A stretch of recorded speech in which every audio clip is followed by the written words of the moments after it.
कृष्णा।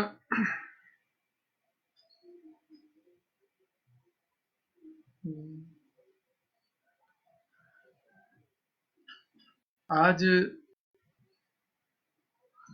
नमस्कार, जय श्री कृष्णा। आज जो मेरा विषय है वह है द्रौपदी को स्वयंवर का अधिकार था और उस अधिकार के अंतर्गत रहते हुए उसने कर्ण को इस योग्य नहीं समझा और उससे विवाह करने का प्रस्ताव को उसके विवाह प्रस्ताव को उसके द्वारा जो विवाह की एक योग्यता रखी गई थी उस योग्यता में भाग लेने की अनुमति नहीं थी। यह मैं स्पष्ट कर दूं कि जैसा कि महाराज मनु ने अपने 10वें अध्याय में श्लोक संख्या 1 से लेकर के श्लोक संख्या 60 तक विवाह संदर्भ में जो तथ्य जो प्रमाण दिए हैं उनके आधार पर ही मैं चर्चा करूंगा। यहाँ पर मैं आपको दिखा इसलिए नहीं सकता क्योंकि मेरे पास मनुस्मृति पीडीएफ फॉर्मेट में है और वो पीडीएफ फॉर्मेट में कंप्यूटर में एक साथ आपको दिखाऊं या चर्चा करूं ये मेरे लिए संभव नहीं है, परंतु मैंने आपको उसका जो है संदर्भ दे दिया कि मनुस्मृति अध्याय संख्या 10 के श्लोक संख्या 1 से लेकर के 60 तक इस विषय पर गहनता के साथ चर्चा की गई है। वहां पर उन्होंने स्पष्ट कर दिया है कि वर्ण 4 ही हैं। पहली बात, उन्होंने चारों वर्णों की बात कही है। दूसरी बात, उसने इन चारों वर्णों को समान रूप से महाराज मनु ने समान रूप से चारों के बारे में चर्चा की है। चारों के लिए कहा है अहिंसा, सत्य, क्रोध न करना, द्वेष, ईर्ष्या आदि ये चारों के धर्म है। अतः मनु ने किसी को न तो नीचा कहा है न ऊंचा कहा है। खैर, ये तो विषयांतर हुआ। अब हम आते हैं महासती महारानी द्रौपदी जी के स्वयंवर और कर्ण के लिए उन्हें अयोग्य मानना। मनु ने प्रथम तो यही कहा है कि व्यक्ति अपने वर्ण में सजातीय, उसको सजातीय शब्द से भी प्रयोग किया है, सजातीय और ऐसी कन्या जिसका पूर्व में विवाह नहीं हुआ हो उससे विवाह करे। ब्राह्मण ब्राह्मणी से, क्षत्रिय क्षत्रिया से, वैश्य वेश्या से और शूद्र शूद्र और जो चौथा वर्ण है शूद्र वो अपनी ही जाति के किसी कन्या से विवाह करे। एक विवाह भी लेकर है, परंतु यदि कोई किन्हीं कारणों से अधिक विवाह की स्थिति है तो विवाह अपने ही जाति में करे और फिर उसके संदर्भ में जो उनकी संतानें उत्पन्न होती है उनके बारे में विस्तृत चर्चा है। परंतु यह हमें बताया गया है स्पष्ट कि अनुलोम विवाह प्रशस्त है, प्रतिलोम विवाह प्रशस्त नहीं है।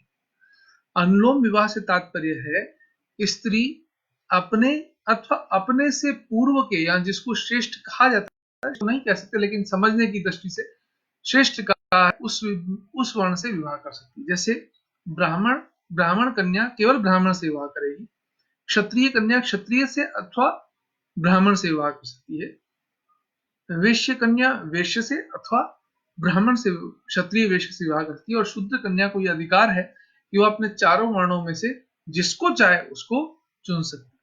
तो यह स्त्री का अधिकार था और समाज की व्यवस्था थी कि स्त्री अपने से उच्च वर्ण में ही, अपने वर्ण में अथवा अपने से उच्च वर्ण में ही विवाह करे। इस विवाह को अनुलोम विवाह कहा है। यद्यपि इस विवाह को भी प्रशंसित नहीं माना है, परंतु यदि किसी कारण किसी व्यक्ति की वंश रेखा अपने सजातीय वर्ण में विवाह करने से वंश रेखा नहीं पड़ रही है तो उसे अधिकार है कि वह अन्य वर्ण में विवाह करे, तब वह ब्राह्मण अन्य वर्ण की कन्या को ले सकता है। परंतु अन्य वर्ण में भी जो क्षत्रिय है वो भी अन्य वर्ण की कन्या को ले सकता है, लेकिन क्षत्रिय ब्राह्मण से विवाह नहीं करेगा, क्षत्रिय वैश्य कन्या से अथवा शूद्र से विवाह करेगा। तो जो कर्ण थे, कर्ण उस समय यही ज्ञात था कि कर्ण एक सूत पुत्र है और ऐसे में वह क्षत्रिय से उस काल की दृष्टि से द्रौपदी ने उसे उपयुक्त नहीं माना। द्रौपदी ने ब्राह्मणों को इसलिए अनुमति दी क्योंकि जब क्षत्रिय समाज पूरा रिक्त हो गया उस अनुबंध को, उस योग्यता को पूर्ण करने में, तब उसकी दृष्टि ब्राह्मणों की तरफ गई कि कोई ब्राह्मण ही मेरा वरण करे। पूर्व में भी ऐसा हमको कई उदाहरण मिलते हैं। वर्तमान में भी कई ऐसी स्थान हैं जहां पर ब्राह्मणों और क्षत्रियों में विवाह परंपरा वर्तमान है। प्रथम बात। द्वितीय बात, हमारे यहाँ पर ये परंपरा है स्वयं वर की, स्वयं वधु की परंपरा नहीं। शास्त्र स्त्री को वर चुनने का अधिकार देती है, इसलिए स्वयं वर। और स्त्री ही जिसको कन्या जिसको चुनती, क्षमा चाहूंगा, स्त्री नहीं, कन्या जिसका चयन करती है, जिसका वर्ण करती है, उसके गले में वह माला डालती है, उसी को वरमाला कहा गया।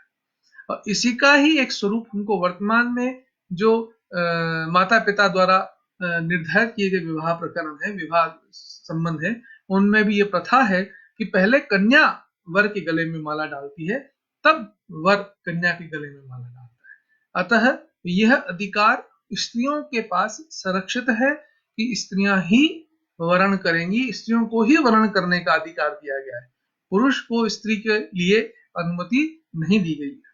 यह एक समाज का, किसी भी समाज का सबसे श्रेष्ठ स्वरूप है कि जहां पर स्त्रियों को अपने अनुरूप चलने, अपने मन के अनुरूप अपने जीवन साथी का चयन करने का अधिकार है। और यह इस बात का भी संकेत है कि जब स्त्री अपने मनोनुकूल पति का वर्ण करती है, तो इसका तात्पर्य वह स्त्री इतनी योग्य, इतनी शिक्षित, इतनी संस्कारित, इतनी परंपरानुरूप चलने वाली है कि वह अपने योग्य पति का चुनाव करती है। इस संदर्भ में पूर्व के कई उदाहरण हमको जैसे मिलते हैं। गार्गी और मैत्री ने याज्ञवल्क्य के साथ शास्त्रार्थ करने के बाद याज्ञवल्क्य से विवाह किया था। यानी उन्होंने देखा कि जो हमसे अधिक योग्य हो वह ही हमसे विवाह करने के योग्य है। तो यह द्रौपदी और कर्ण का जो प्रसंग है वह जातिवादी का प्रसंग नहीं है, वस्तुतः स्त्रियों की जो समाज द्वारा दिया गया अधिकार है, उस अधिकार का प्रयोग द्रौपदी ने किया है और वह अपने से श्रेष्ठ वर्ण के लिए जो है अपना अपना योग्य मानती है।